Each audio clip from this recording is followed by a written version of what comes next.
Hey everybody, Steve here with Silver Lining Homestead. Just on my way over to my parents' house right now, and got old Beastie here that's gonna spend some time with them while we go out of town. But haven't made a video in a couple weeks. Want to make a quick one here. Quick as in, like, I don't know how long it's gonna be. But anyway, just wanted to say some things that have been on my mind as of late. Everybody preparing for what's going on around here? Anybody else find it quite odd and suspicious that now there's been a cyber attack on the world's largest meat producing, not producing, but packaging facilities? JBS. You alright, buddy? Yeah, you're alright. You're fine. He's trying to get up to the front seat here. He's a horse. So I don't know if he's going to be able to or not. If he does, well, then he does. Yep, he's getting up there. Anyway, this meat packaging facility has had a cyber attack, and their facilities in Australia and North America here have taken quite a hit.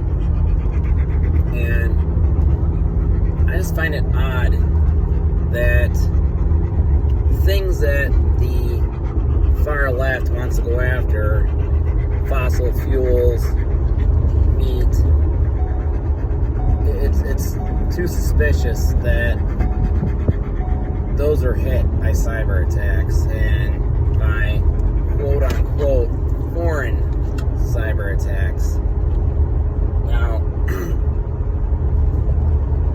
like most people around here, they're probably figuring, oh, I'm calling bullshizer on that, and I would agree with you. I don't think these cyber attacks were done by foreign entities, because think about back what happened to the pipeline one. People up in New York, New Jersey, where this pipeline ended, they didn't have any issues with fuel. They didn't have any issues getting gas. It was only in the southern states that had issues. Anybody else find that quite odd? Just something to think about. Same thing with, let's see here, now this meat packaging company. They want us to get off of meat, just like they want us to get us off of fossil fuels and go towards green energy. I'm all about a new way of energy, but you can't just shut everything down without having the next thing ready to go. Now, when it comes to meat, not everyone eats meat. I get that. Not everyone likes to hunt. I like to hunt. Not everyone likes to fish. I like to fish. Not everyone raises their own food. I like to raise my own food. I like to know where it comes from. Thus, also in the scriptures, we're commanded by God Himself to take care of the earth, to subdue it. Where it's alright to eat meat. Oh, this dog's drooling over me. Maybe he's thinking about meat. You thinking about meat right now, bud? I bet you are. I got the air conditioning on. Hopefully it cools him off here. But anyway, yeah, that thing's going on. I got my seatbelt on, but because I have a 100-some-pound dog sitting in the front seat, that's going to go off. Anyway, so back to the topic here. What I'm getting at is, what are you doing to prepare for all this? Shortages are coming. People mass panicked and bought things like toilet paper and paper products last year. People mass panicked and bought fuel. Now, I went out that day, and yeah, I filled up both our cars as soon as I could. And I even bought gas cans and filled up cans of fuel that are now sitting in my garage, and I'm going to add some stabilizer to them so that way they'll be alright for a couple of years. Right now, fuel in a can should last roughly 6 months. But anyway, what are you doing when it comes to, say, now if there's going to be a meat shortage? Because people are going to hear this, they're going to panic and freak out, like, holy crap, now we got to go to a store, buy all the meat we can, and throw it in our freezer because we need to have a year's worth of meat shoved up in there. thing is, nobody thinks. Nobody uses their head. Nobody realizes that, oh wait, I can get my protein from somewhere else. I can get my protein from plant-based sources, or simply eating eggs, or, you know, yeah, this is affecting beef. Well, do you really think it's going to affect things like fish or other animals? You know, because they keep specifically mentioning beef. So, you know what? It probably will, though, affect the supply, because you're going to see people losing it. Because nobody in this country, not just our country, but in this world, likes to use their head anymore and just think for themselves and say, hey, what can I do to make sure I'm better prepared? Or if you have a family, like I do, what are some things that I can do to better prepare my family? Oh, stop. So that's what you need to think about is, what can you do? What are you going to do to better take care of yourself? No, get off of me. No, yeah, you dumb dog. He likes to put his paws on me when I'm trying to drive. It's like, yeah, no, dude. I should put the kennel in here. I wasn't expecting. I thought I blocked it enough so he couldn't get up here. Anyway,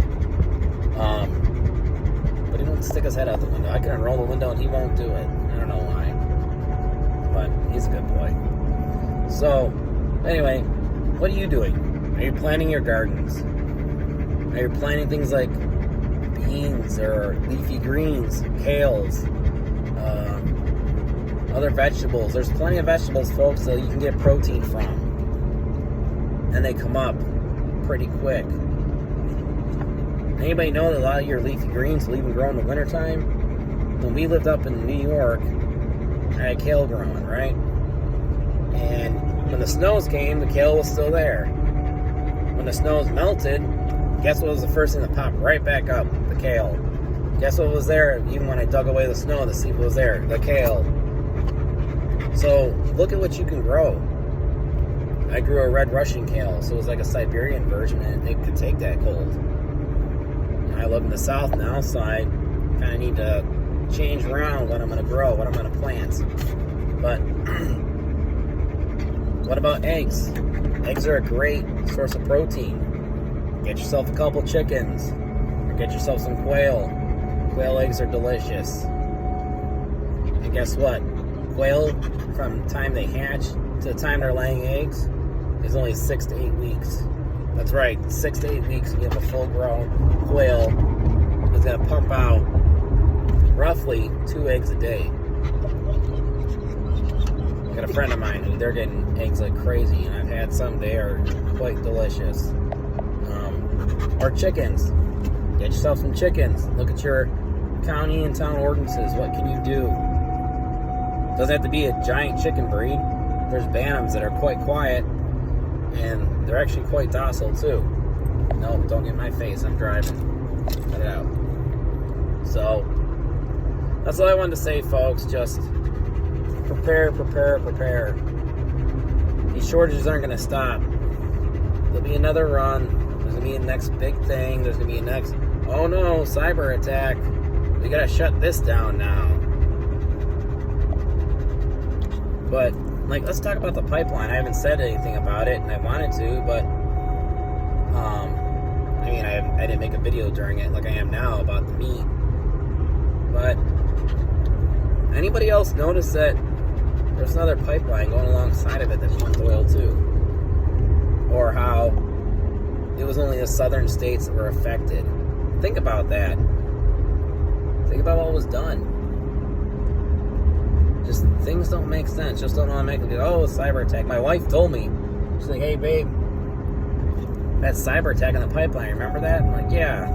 She goes, well, had nothing to do with the production or the shipment of it. I'm like, what are you talking about? She's like, it had to do with it was like an HR issue or a payment issue. It had nothing to do with the pipeline itself being hacked. Think about that. So now when they say, oh, now we got a cyber attack on the me, okay, what part was it? You know, what part was really hit that you now need to shut it all down and make people suffer once again. But that's all, folks. Prepare. Make sure you and your family are ready for the next shoe to drop. Storm season's approaching us, and for those who live in areas that are storm prone for like tornadoes, and now we have hurricane season upon us, what are you going to do? Do you have fuel stored up? Do you have sources of food stored up? Canned goods are cheap. I go to Aldi's and I get my canned food supply from there. 40 cents a can on average. But every time I've gone, things like corn, they limit. Tuna, they limit. They're starting to limit other vegetable products too. So, let's get ready, folks. This doesn't surprise me one bit. And there's going to be more to come. There's still plenty of time. Get your gardens in. Look at what you can grow. For you in the north, you guys only have really a couple months to grow as much as you can. Look at what you can grow even in the colder months. Where I live, we have a couple different seasons of growing, so that's what I'm doing. Growing different things. But again, get yourself some birds, do some small gardens, do some small backyard flocks. If you live in an apartment and you're like, hey there's Silver Lining, I don't know what I can do. Guess what? The quail I mentioned, they don't take up a lot of space at all. They're small little birds. Look into them. They're not only their eggs good source of protein, but they're good for you too with health benefits. The birds themselves provide meat. The only thing is you have to get an incubator because quail won't sit on their eggs anymore. Apparently that's been bred out of them, so I'm looking into that a little bit. But that's all for now. I'm almost at my destination here, and I got this beastie who's whining. So, hope you're all having a good day. Just remember, look to the Almighty. He will guide us. He will direct us. He will help us out. And like I told my wife, you got to remember, the Lord did things for the Israelites in the scriptures. He will do them again. Those aren't just stories, folks. Those aren't just make-believe tall tales. When the Israelites were in the wilderness, God provided them food and water, shelter. Their clothes didn't even wear out. Their shoes didn't wear out. They had food. They had manna, bread from heaven. And there was always enough just for the day. God always made sure that they had enough just for the day, because that's all they needed to collect. And then when the people complained about some of the meat, guess what he gave them? Quail. He gave them those funky little birds. So, I personally believe that when it comes down to it, that the Lord will provide for his people again and again and again. Remember, some things may surprise us, but it doesn't surprise the Almighty. His eye is always watching over us. Remember, there's songs that say his eye is on the sparrow and he watches over me. Well, my wife and I, we decided to name this beast here Sparrow for a reason. For always a reminder that the Lord is ever watchful and watching over us. So, take care, folks. Look to the Lord. And that's all for now. Silver Lining out.